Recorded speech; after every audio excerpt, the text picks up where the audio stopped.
વાપીમાં પરીક્ષા દરમિયાન માસ copy case પકડાતા ચકચાર મચી ગઈ છે। વાપીની સરસ્વતી નર્સિંગ કોલેજમાં માસ કોપી કેસ પકડાયો। વીર નર્મદ યુનિવર્સિટીની ફ્લાઇંગ સ્ક્વોડે ઓપરેશન હાથ ધર્યું।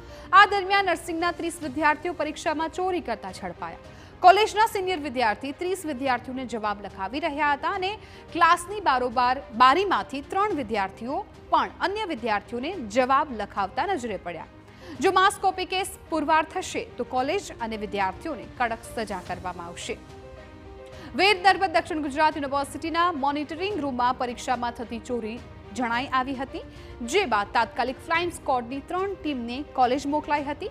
આ દરમિયાન પરીક્ષા ખંડની બારી બહાર સિનિયર વિદ્યાર્થીને જ્યારે બીજી ટીમે પરીક્ષા ખંડમાં જવાબ લખતા વિદ્યાર્થીઓને પકડી પાડ્યા હતા।